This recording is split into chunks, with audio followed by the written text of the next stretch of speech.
자, 두 번째 이슈로 넘어가 보겠습니다. 김정인 기자 준비하셨죠? 과거사 전문 기자 기대가 큽니다. 정말 대표적인 국가폭력 사건이죠.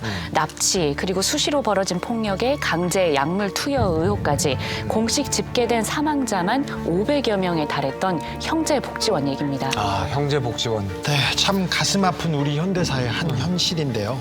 이게 알려진 게 32년 전인데 아직도 피해자들은 길 위에서 아직도 눈물을 흘리고 있습니다. 네, 생지옥 같은 수용소에서 겪은 고통스러운 기억들은 21세기 대한민국에서도 여전히 계속되고 있습니다. 진실을 알려달라는 피해자들의 외침이 철저히 외면당하고 있는 현실을 취재했습니다.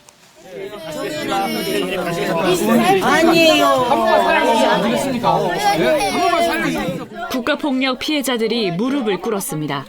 과거사법 지금 19대에서도 폐기됐었고 20대에서 또 폐기되지 않습니까? 의원님 저한테 그러시지 마시고 아니 의원님이 아니면 누가 해줘요? 아니야. 민주당이 양보를 하라고 말씀을 좀 해주시면 사람이 죽어가고 있어요. 사람이 지금 어째 모른 척하세요. 어째 모른 척하시냐고. 눈에 안 보이세요. 눈에 안 보이시냐고. 며칠 있다가 그렇게 다 주고 왔는데 합의를 더 해보겠다던 나경원 대표는 바로 다음 날 필리버스터를 꺼내 들었습니다. 이번 정기 국회가 끝날 때까지 이 필리버스터는 국회법에 따르면 계속될 수 있고 저희는 그렇게 할 것입니다. 국회가 완전히 멈췄습니다. 나경원 대표님, 어떻게 왔어요?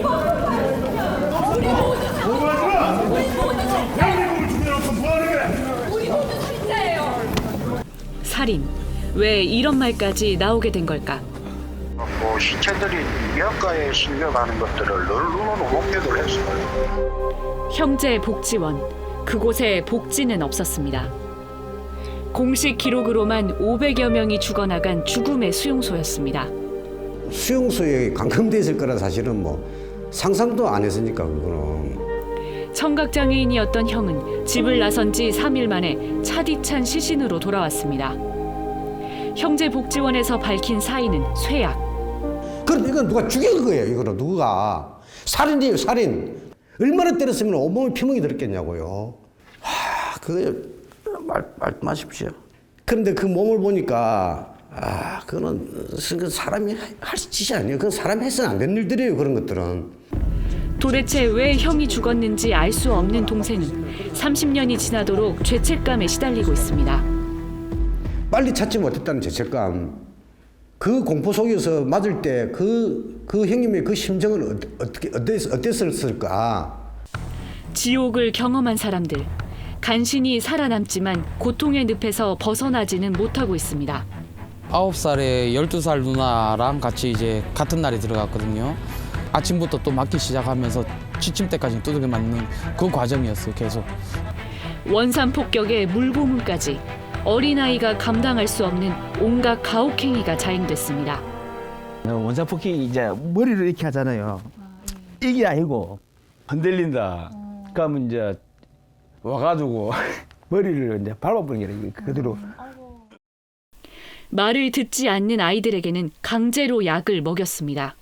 말 안 듣는 애들한테 CP제를 먹여요. 이 약을 먹으면은 침을 흘리고 멍해지고 사람이 말귀도 못 알아듣고 그냥 힘 쭉 빠진 채로 그냥 앉아만 있는 상태가 되어버려요. 12살이었던 누나는 사회로 돌아오지 못했습니다. 다시 갇힌 곳은 정신병원이었습니다. 고문거리고 성희롱, 성추행, 성폭행 같은 것이 일반적으로 계속 이루어졌고 그러다 보니까 CP제 같은 걸 계속 먹였었고 사람을 간접적으로 죽이는 방법은 너무나 끔찍한 거예요, 진짜로. 직접 살인보다 더 무서운 것 같아요. 전두환 정권은 형제복지원 박인근 원장에게 국민훈장 동백장을 수여했습니다. 불황인 수용소를 잘 운영한 공로였습니다. 동백장 수상자. 86년 아시안게임과 88년 서울올림픽을 앞두고 총리에게 직접 지시한 전두환 당시 대통령. 신체 장애자 구걸 행각이 늘어나고 있는 바 실태 파악을 하여 관계부처 협조하에 일절 단속 보호 조치하고 가난한 이들을 거리에서 없애라. 불황인 단속은 경찰에게는 큰 실적이었습니다. 집 앞에서 놀던 10살 소년을 납치해 형제복지원에 끌고 간 것 역시 경찰이었습니다. 대뜸 경찰관들이 이리 오바 하더만은 이제 데려가 가더라고요. 그 왜요? 우리 집 바로 요 앞인데요. 이랬더만은 좀 있어봐라 하면서 뭔가요? 예. 굉장히 애기 것 같아요. 네. 형제복지원 운영되던 후기쯤에 아마 영유아들이 입었던 옷으로 추정되는 옷입니다. 서너 살 아이부터 어르신까지 불황인이라는 이유로 잡혀온 이들이 대체 어떻게 지내는지, 복지원 내부에서 무슨 일이 벌어지고 있는 건지 가족들은 알 길이 없었습니다. 이제 어머니가 형제복지원에 갔다는 사실을 아신 것 같아요. 그래서 이제 아들에게 보내는 글을 썼는데, 여기 너에게 글을 보내는 엄마도 너의 염려 덕분에 몸 건강히 하루하루를 보람있게 보내고 있단다.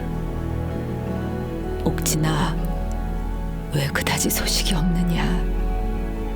너의 소식이 없으니 네가 죽었는지 살았는지 알겠니?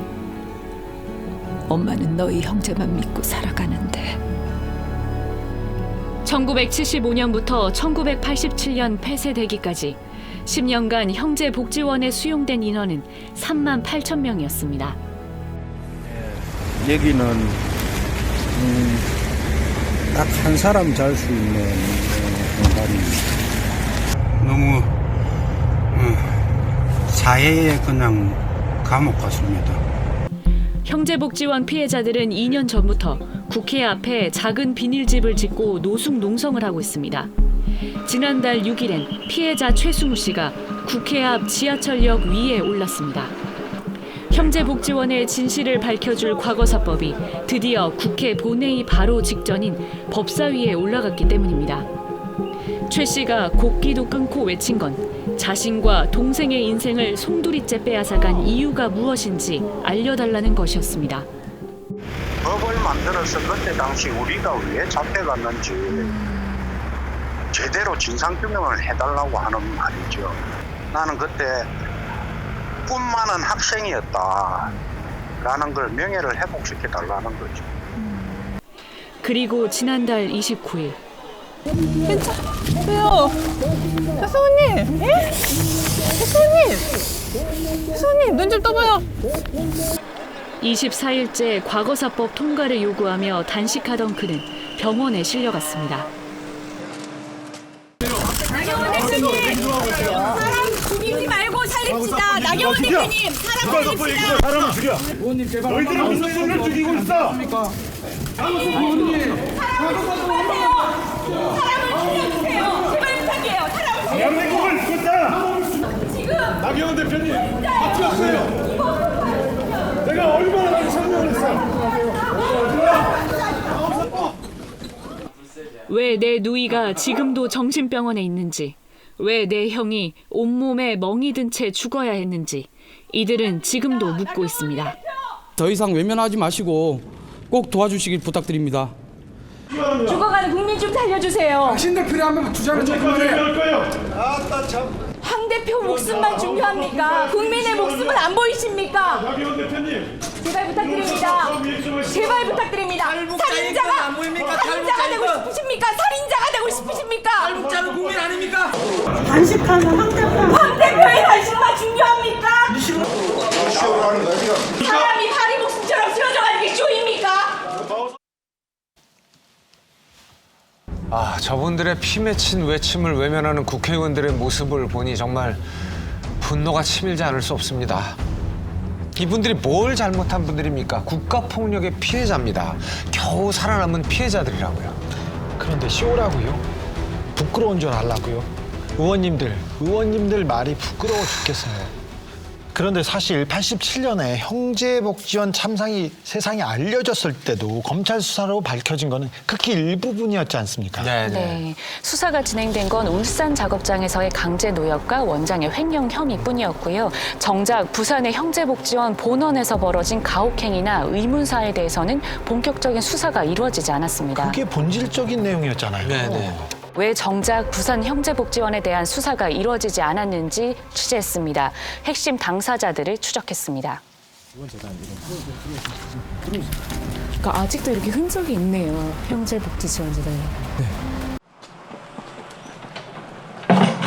불과 이제 2, 3년 전까지 형제복지원 세상에 존재했습니다.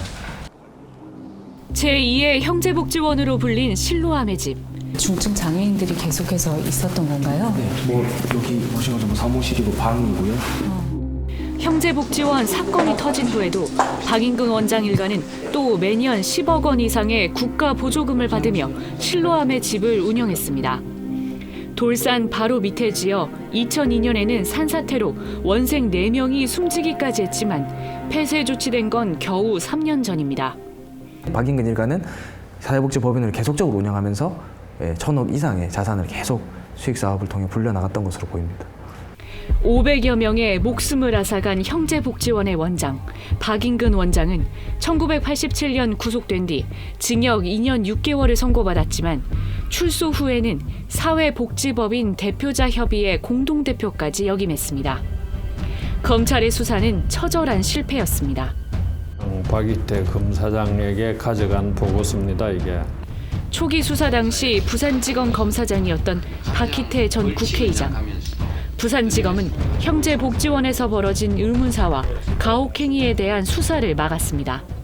보는 수용자들에 대해서 조사하려고 경찰을 투입했는데 그거 다 철수를 다 시켰어요. 또 박인근 원장이 횡령한 국가 보조금 액수를 줄이도록 했습니다. 스트레이트가 입수한 검찰 과거사위 진상결과 보고서에는 박희태 당시 검사장 등 검찰 수뇌부의 진술서가 담겼습니다. 제가 성격이 그래서 그런지 결제 올리는 것도 거의 안 봅니다. 부산에서는 뭐 그거를 중요하게 생각을 안 했던 것 같아.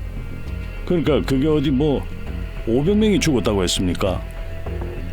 박희태 전 검사장에게 직접 물어보기로 했습니다. 수사 외압을 했다는 그런 지적에 대해서 어떻게 생각하시는지요? 몇십 년 된 일이 돼서 지금 기억이 잘 안 납니다. 지청에서 하는 거는 원청의 검사장이 뭐 그렇게 직접 관여한 거나 뭐 이렇게 안 해요. 직접 그 압수수색 그 계획 문건이 들고 가서 사건을 직접 보고했다고 하시던데요. 나는 그런 보고 받은 일이 없어요. 댁으로 좀 찾아뵙고 자세하게 좀 여쭤봐도 괜찮을까요? 우리 지금 누추해서 오실 것이 못해요. 보고도 받지 않았다는 박희태 전 검사장. 하지만 당시 수사검사는 박인근 원장의 횡령 금액을 제대로 공소장에 쓸 수 있게 해달라고 검사장의 관사에 찾아간 일을 또렷하게 기억하고 있습니다. 그 검사장의 관사에서 꼭두 새벽에 이렇게 조금 마찰이 있었습니다. 성종이 차장검사가 됐던 저한테 이 놈 아니냐, 꼭두 새벽에 거기는 왜 갔어라고. 전두환 정권 차원의 수사 축소. 지청장의 지시 메모에는 아직도 그 흔적이 적나라하게 남아 있습니다. VIP라는 게 대통령을 이야기하는 거고, 대통령이 금주에 부산에 오니까 금주에는 소란 떨지 마라. 그다음에 또 이 공무원이 부산시 고위 공무원이 관련된 자가 있었는데 노출되지 않게 이름 가운데 받침 하나를 빼라. 아니 이런 지시를 한단 말이에요? 어떻게 보면은 사후적으로도 형제복지원 원생들한테는 2차 가해를 한 거나 다름이 없습니다. 7번의 재판을 거치는 동안 박인근 원장의 형량은 징역 10년에서 2년 반으로 줄었습니다. 그리고 마지막엔 원생들을 작업장에 강제 수용했다는 특수감금 혐의조차 무죄가 됐습니다. 31년 만에 이루어진 검찰의 사과.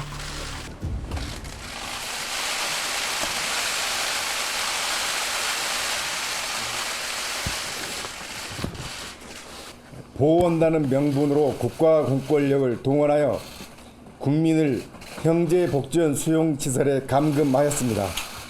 검찰은 인권 침해의 실상을 제대로 규명하지 못하였습니다. 검찰은 비상삼고를 통해 대법원에 다시 판단해 줄 것을 요청했지만 대법원은 1년째 검토만 하고 있습니다. 관련자들은 입을 닫고 의혹의 당사자들은 부인으로 일관하는 사이 피해자들만 절박한 마음을 부여잡고 있습니다. 막 철수를 지시를 했다. 있다라고 하더라고요. 성남 철수 이야기는 들어봐도 울산지청 철수 사건은 내가 못 들었어. 아까 우리 집에 오시겠다는 걸 내가 거절해서 미안한데 영 그거 하면은 어제 뭐 교통전 하시는 건 좋아요. 아니 인권 침해, 대량 살인 사건 이와 관련된 이런 의혹들을 은폐한 책임을 묻는데 대포환잔이라니 이거 너무 한가한 소리 아닙니까? 형제 복지원 사건이 세상에 알려진 게 87년 1월이었습니다. 그런데 세상에 알려지기 직전에 고 박종철 군 고문치사 사건이 터졌어요. 전두환 정권은 민주주의 열기, 시민의 분노를 좀 막아야겠죠. 그래서 어떻게든 사건을 줄이고 축소하려고 노력했던 거죠. 사실 이명박 정권 때 문을 닫은 진실화해위원회를 다시 살리자는 과거사법 개정안은 이미 2013년부터 여러 번 발의가 됐습니다. 하지만 19대 또 20대 국회에서도 계속 표류 중이죠. 과연 누가 과거사법을 가로막고 있는지 취재했습니다. 형제복지원의 진상을 밝히기 위한 과거사법. 지난 10월 본회의 직전 단계인 법제사법위원회에 넘어갔지만 어쩐 일인지 회의 테이블에도 오르지 않고 있습니다. 분명 행정안전위를 통과한 법안인데 다시 행안위에서 합의를 해야 한다는 주장. 그렇죠. 과거사법은 지금 그 여당하고 여당이 우리 당하고 저 합의를 안 하고 날치기 했잖아요. 근데 날치기라고 하시는 아니 그러니까 MBC가 자꾸 내 얘기를 단디들 국회 생기고 법안 소위를 날치기 한 유일한 사례가 이번 법안 소위에 있었습니다. 지난 6월 바른미래당 의원이 표결을 요청하자 일제히 퇴장한 자유한국당이 이제 와서 그때 투표가 날치기였다고 주장하는 상황입니다. 지금 자유한국당은 너무하는 거 아니에요? 2017년 과거사법이 발의된 이후 자유한국당은 논의 자체를 미루는 데 급급했습니다. 당신들이 이런 일을 당해도 나 몰라라 할 거야? 어? 참다 못한 국가폭력 피해자들이 회의장에 들어와 호소도 해봤지만 소용이 없었습니다. 오늘 만약에 여기서 처리를 못하면 가족들은 저희를 신뢰하겠냐는 거예요. 70년을 기다려도 못하는데. 물론 뭐 죄송하기는 하지만 국회가 정상화되지 않은 상황이니까. 근데 그건 국회정상 문제보다는 좀 과거사법은 논의가 조금 진행된다 싶다가도 다시 제자리인 무한 공방만 반복되고 있습니다. 대안이 나왔으면 그 대안을 가지고 얘기를 해야 되는데 자유한국당 의원들은 그렇게 얘기합니다. 이렇게 중요한 법이기 때문에 다시 제1조부터 검토를 해야 된다. 다시 A부터 Z까지 다시 논의하자라고 하는 것은 우리들이 받아들였을 때는 그냥 지연시키겠다, 안 해주겠다라고 하는 말의 다른 말이라는 거죠. 결국 자유한국당의 비중을 더 늘릴 수 있도록 조사위원회 수와 구성도 바꾸었지만 수정안에 도장을 찍지 못하고 있습니다. 김도욱 간사가 본회의장에서 아이고 일단 당대표가 찬성 반대도 아니고 그냥 가지고 있으라 그런다. 라는 겁니다. 나경원 대표를 찾아갔습니다. 대표님, 저 그 과거사법은 지금 어떻게 되고 있습니까? 오늘 형제복지원의 피해자 최승우 씨가 병원으로 이송되지 않았습니까? 건강이 너무 안 좋아지셔서 보복 방송 농성 하시다가 지금 병원으로 이송되셨는데 하실 말씀 없으십니까? 이번에는 필리버스터 검토 안 하신 대표님 그리고 기자회견장에서 다시 물었습니다. 이러한 정확한 요건을 거둬들이고 말씀드린 대로 위원 구성에 있어서 우리하고 합의가 거의 됐던 대로 해준다면 저희는 과거사법도 오늘이라도 통과시킬 수 있다는 말씀을 다시 한번 드립니다. 똑바로 하세요. 피해자들은 본회의장 옆에 주저앉았습니다. 그냥 헛웃음밖에 안 나오네. 여기에서 국회의원들 지나가는데 그렇게 대놓고 멸시하고 막 이런 눈빛들을 봤을 때 진짜 다른 세상 사람들이구나. 그게 눈으로 목격이 되네. 본회의가 열릴 때까지 하루 종일 기다렸지만 굳게 닫힌 문은 쉽사리 열리지 않고 있습니다. 무릎을 꿇고 호소를 하고 10년이 넘게 왔다 갔다 하며 애골복골해서 만나주지 않았던 분들이 이 자리를 지나치시면서 하시는 말씀이 저희들 보고 죽으라는 소리밖에 더 됩니까? 그 억울함을 꼭 세상에 밝혀서 우리도 사람이다라는 것을 이야기하고 싶습니다. 그래도 우리도 대한민국 국민이다. 그래, 우리가 당한 거 우리 선에서 끝내자. 다시는 이런 일이 없도록 하자. 할 수 있는 거 아닙니까? 제발 도와주십시오. 저 피해자의 마지막 호소가 정말 가슴이 미어지게 합니다. 저분들의 상처를 누가 감히 짐작이나 할 수 있겠습니까? 이 법을 여태 미루면서 이 법의 통과를 막아온 국회의원들, 도대체 왜 그러시는 겁니까? 네, 더 이상 지체할 시간이 없습니다. 올해 20대 마지막 정기국회 이제 딱 하루 남았고요.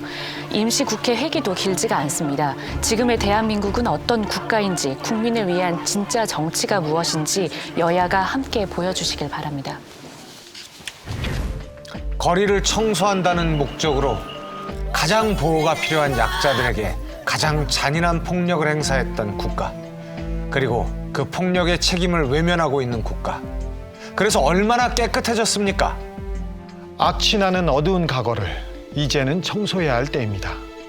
약자들의 눈물을 이제는 닦아줄 때입니다.